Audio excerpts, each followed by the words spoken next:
آپ نے سنا ہوگا کہ رسول اللہ صلی اللہ علیہ وآلہ وسلم نے اپنا جبہ حضرت مولا علی کو اور سرکار فاروق اعظم کو دیا. سرکار مولا علی کو اور فاروق اعظم کو دیا کہ یہ میرا ایک غلام ہے، قرن میں رہتا ہے، یمن میں رہتا ہے، اس کا نام اویس قرنی ہے، یہ جبہ اس کو دینا. اور جب یہ جبہ اس کو دینا تو اس سے کہنا کہ وہ میری امت کے لیے دعا کرے. یہ بہت مشہور ہے ہمارے یہاں اور ہم اس کو مانتے بھی ہیں، ہمارے بزرگوں نے کہہ دیا تو مانتے بھی. اب یہ بات بھی آپ کو بتا دوں کہ حضرت اویس قرنی اتنے بڑے عاشق رسول تھے کہ حضور علیہ السلام نے ان کے پاس بھیجا کہ ان سے دعا کراؤ. یعنی کتنے بڑے عاشق. اور یہ بھی آپ کو کہہ دوں کہ یہ مقام اویس قرنی کو جو ملا وہ ماں کی خدمت کی وجہ سے ملا. یہاں آگے بڑھنے سے پہلے میری عادت ہے کہ کوئی بات اگر ایسی آتی ہے تو میں بیچ میں کچھ بات اپنی طرف سے کہتا ہوں. تو یہاں میرا دل چاہ رہا ہے کہ میں 2 جملوں کا اضافہ کر دوں. آج کل ہم لوگ کیا کرتے ہیں؟ تسبیح خوب پڑھ رہے ہیں، وظیفے خوب کر رہے ہیں اور عبادتیں کر رہے ہیں، ہر سال حج کر رہے ہیں، عمرے کر رہے ہیں، روزے رکھ رہے ہیں، صدقہ دے رہے ہیں، زکوٰۃ دے رہے ہیں، مدرسے بنا رہے ہیں، مسجد بنا رہے ہیں، چندہ سب کر رہے ہیں، لیکن ماں باپ کو ہم خوش نہیں رکھ پا رہے ہیں. بڑی بڑی داڑیاں ہیں، پیر صاحب کے ہاتھ چوم رہے ہیں، بابا لوگوں کے ہاتھ چوم رہے ہیں، علماء کو نذرانے دے رہے ہیں. میں کسی چیز کو منع کرنے نہیں آیا. پیر کو نذرانہ دیتے ہو، 1 دے تو 1 لاکھ دو، ہمیں کیا، اچھی بات ہے، بزرگوں کی خدمت کرنا چاہیے. مسجد میں چندہ دیتے ہو، 1 دے رہے ہو 1 لاکھ دو، اللہ کے گھر میں چندہ دینا چاہیے. مدرسہ بنا رہے ہو، 1 کیا 4 مدرسے بناؤ، مدرسے بنانے کی ضرورت ہے. عمرہ کرنے جا رہے ہو، سال میں 1 بار نہیں 4 مرتبہ جاؤ، اس کی اپنی برکتیں. اللہ کے رسول علیہ السلام فرماتے ہیں حج اور عمرہ غریبی کو ایسے کھا جاتے ہیں جیسے آگ لکڑی کو کھا جاتی. یعنی جو حج اور عمرہ کے لیے جائے اللہ اس کی غربت کو اٹھا لیتا ہے، اس کی غربت کو دور فرما دیتا ہے. جیسے بدن کا میل ختم ہوتا ہے نہانے سے، حج اور عمرہ کی برکت سے گناہ ختم ہو جاتے ہیں. بڑی برکت ہے. لیکن ایک بات ذہن میں رکھیں، یہ ساری عبادتیں آپ اگر کر رہے ہیں لیکن اگر آپ اپنے ماں باپ کو خوش نہیں کر سکے تو اللہ کے رسول صلی اللہ علیہ وآلہ وسلم فرماتے ہیں جس سے ماں باپ ناراض ہیں اللہ اس کی کوئی عبادت کو قبول نہیں فرماتا. اللہ اس کی عبادت کو اس کے منہ پہ مار دیتا ہے. دیکھیے ہم آج اپنے پیر کے ہاتھ چومتے ہیں، چومنا چاہیے، منع نہیں. بہت سارے بزرگوں کے ہاتھ چوم کر لوگ جنت میں چلے گئے. ایک ظالم بادشاہ کو کسی نے مرنے کے بعد خواب میں دیکھا کہ وہ جنت کے باغوں میں ٹہل رہا ہے، تو کہا ظالم تو کدھر آیا؟ تو کہا میں نے امام حسن بصری جیسے بزرگوں کے ہاتھ چومے، اسی کی برکت سے اللہ نے مجھے جنت عطا کر دی. میں منع کرنے، میری بات کو غلط رنگ نہیں دینا، میں منع کرنے نہیں آیا. آپ پیر کے ہاتھ چوم رہے ہو اچھی بات ہے، سیدوں کے ہاتھ چوم رہے اچھی بات ہے، علماء کے ہاتھ چوم رہے اچھی بات ہے، لیکن مجھے بتاؤ کہ آپ اپنے ماں باپ کے بھی ایسے ہی ہاتھ چومتے ہو عقیدت سے جیسے اپنے پیروں کے چومتے ہو؟ اگر ماں باپ کے بھی ایسے ہی ہاتھ چومتے ہو تو پیروں کے ہاتھ چومنا تمہیں فائدہ دے گا، سیدوں کے ہاتھ چومنا تمہیں فائدہ دے گا، علماء کے ہاتھ چومنا تمہیں فائدہ دے گا، بزرگوں کے مزار کی چادر چومنا تمہیں فائدہ دے گا. لیکن اگر ماں باپ کو گھر میں آنکھ دکھاتے ہو اور اس کے بعد چادریں چومتے ہو تو تمہیں جہنم کا ایندھن بنا دیا جائے گا، جہنم کا کتا بنا کر جہنم میں داخل کیا جائے گا. آپ کیا سمجھتے ہو؟ اللہ کے رسول صلی اللہ علیہ وآلہ وسلم فرماتے ہیں یہ چومنا وومنا تو یہ اپنی جگہ ہے میرے بھائی. اللہ کے رسول فرماتے ہیں اگر کوئی بندہ شہید بھی ہو جائے، شہید کی شان یہ ہے ادھر بندہ شہید ہوتا ہے ادھر اس کو جنت میں داخل کر دیا جاتا ہے. مگر میرے آقا ارشاد فرماتے ہیں 2 شہیدوں کو جنت میں نہیں ڈالا جاتا. ایک وہ شہید جس کا قرضہ باقی ہے اس کو جنت سے روک دیا جاتا ہے، اور دوسرا وہ شہید جس سے ماں باپ ناراض ہے اللہ اس کو بھی جنت سے روک دیتا ہے. جب شہادت کے بعد جنت نہیں مل سکتی، جب شہادت کے بعد جنت نہیں مل سکتی ماں باپ کا دل دکھانے والوں کو، تو چوما چاٹی سے کیسے جنت ملے گی؟ راجکوٹ والوں ناراض نہیں ہونا، اور اگر آپ ناراض بھی ہو تو مجھے کوئی فرق اس کا نہیں پڑے گا. زیادہ سے زیادہ یہی ہوگا دوسری مرتبہ آپ کے درمیان آپ تقریر کرنے نہیں بلائیں گے، لیکن اللہ کی قسم تقریر ہمارا پیشہ ہی نہیں ہے. یہ تقریر تو ہم بطور عبادت کرتے ہیں. آپ نہ بلائیں گے، کوئی دیہات میں تو تقریر کا موقع ملے گا، لیکن حق بات کہنی چاہیے. بھائی جب شہید ہو کر کے ماں باپ کا دل دکھانے، آپ ذرا اندازہ کیجئے. آپ نے غریب نواز کی محفل رکھی، حضور غریب نواز کا فرمان سنے. غریب نواز کہتے ہیں میں نے اپنے پیر سے سنا. خواجہ عثمان ہروانی کہتے ہیں میں نے اپنے پیر سے سنا. وہ کہتے ہیں میں نے اپنے پیر سے سنا. کیا سنا؟ رسول اللہ کی حدیث ہے قیامت کے دن ایک بندہ لایا جائے گا. نوجوانوں کی خاص توجہ، قیامت کے دن ایک بندہ لایا جائے گا جس کی نیکیاں پہاڑوں کی طرح ہوگی، پہاڑوں جیسی نیکیاں ہوگی، اور اس کی نیکیوں سے میزان عمل بھر جائے گا. اس اپنی نیکیاں دیکھ کر وہ خوش ہو رہا ہوگا کہ میں نے کتنی نیکیاں کی کہ پورا میزان بھر گیا.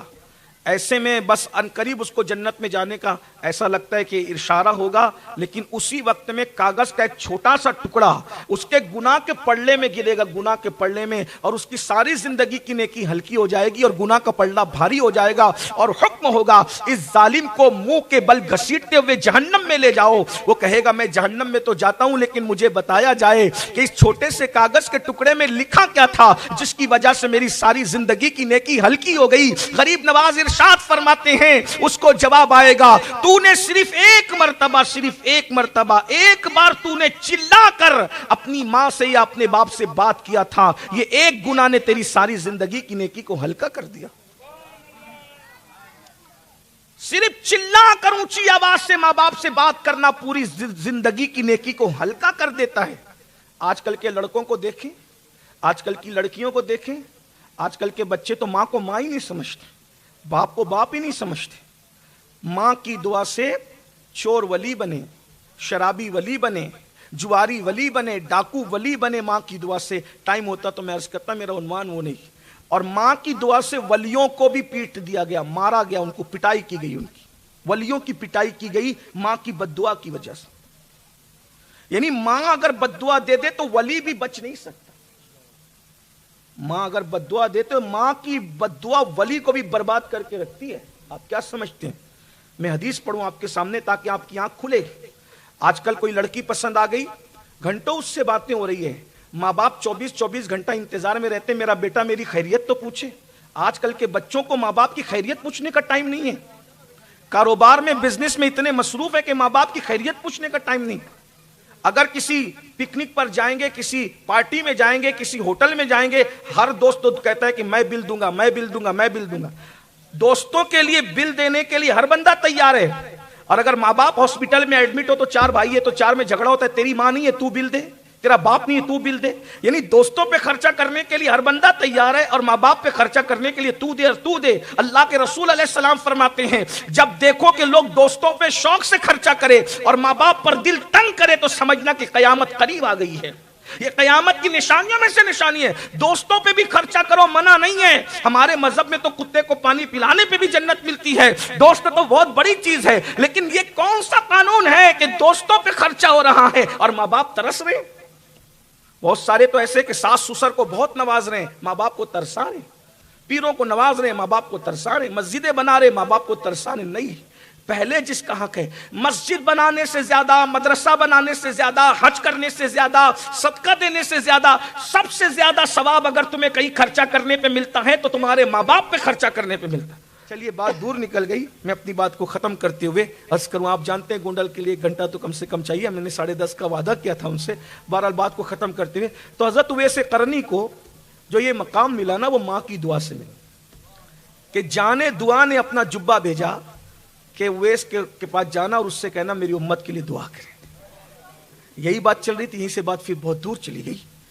तो हजरत उवैस करनी से जब हजरत फारूक आजम की मौला अली की मुलाकात हुई तो इन्होंने हुजूर का जुब्बा दिया।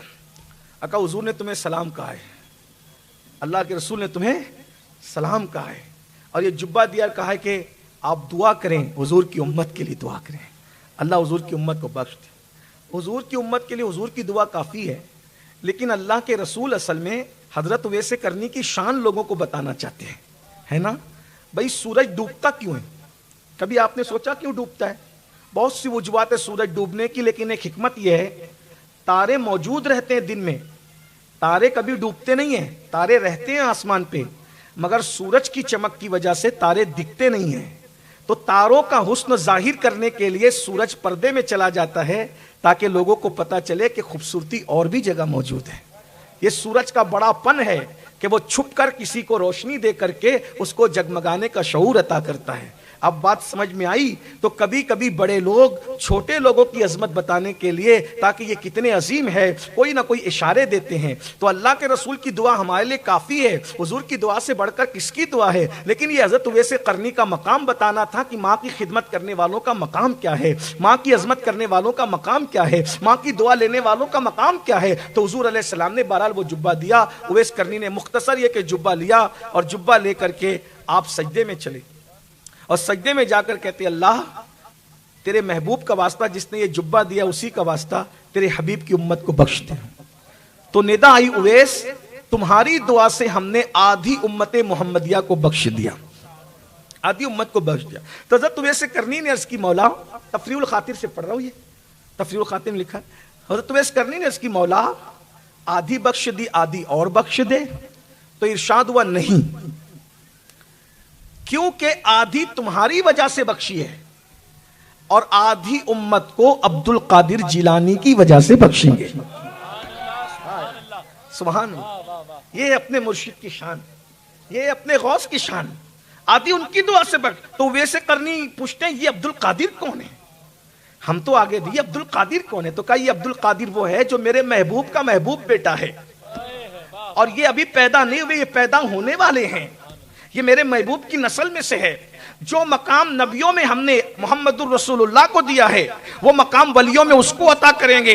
वो हमारी हुज्जत है, हमारी दलील है, और जो उससे मोहब्बत करेगा हम उससे मोहब्बत करेंगे। उसको अब्दुल कादिर कहते हैं। तो कहा अब्दुल कादिर, मौला जरा बता तो उसकी शान क्या है, मौला बता उसकी शान क्या है। तो निदा आई, जब वो वलियों का सरदार मेरे महबूब का महबूब बेटा जमीन पर आएगा, तो फिर वो एक दिन आकर कहेगा, कदमी हाजी अला रक़बत कुल्ले वलीयिल्लाह, कि मेरा ये कदम हर वली की गर्दन पर है। तो सारे वली उसके सामने अपनी गर्दन को झुका देंगे। ये शान है मेरे बंदे अब्दुल कादिर की। तो वैसे करनी कहते हैं, मौला जब वो कहेगा लोग झुकाएंगे, तू गवाह रहना, अब्दुल कादिर के लिए मैं अपनी गर्दन को अभी से झुका रहा हूं। और कहें क्या शान है जिसके लिए हजरत उवैस करनी अपनी गर्दन झुका रहे। सुभान अल्लाह। आपको ऐसा लगता है कि ये क्या है, वो तो ताबई है, लेकिन एक बात बताऊं, बेशक वो बड़े अजीम है, लेकिन मेरे इमाम आला हजरत फरमाते हैं, हजारों ताबई से तू फजूतर, ये तब का मुजमलन फाजिल है या गौस, जो तेरा तिफल है कामिल है या गौस, तो फैली का लकब वासिल है या गौस। तो मेरे भाइयों, सरकार गौसे आजम की शान ये है, अल्लाह ने हमें ऐसे मुर्शिद के दामन से वाबस्ता रखा। दो जुमलों में बस अपनी गुफ्तगू को एंड कर दूं। गौसे आजम से जो मुरीद हो जाए, सरकार गौस पाक फरमाते, जो मेरा मुरीद यानी मेरे सिलसिले में क़यामत तक मेरे सिलसिले में जो कादरी मुरीद होगा, उसको बगैर तौबा के मरने नहीं दूंगा। जब तक मेरा मुरीद तौबा नहीं करेगा वो दुनिया से नहीं जाएगा। अल्लाह ताला हमें बुजुर्गों के दामन से वाबस्ता रखे, बुजुर्गों के कदमों से वाबस्ता रखे।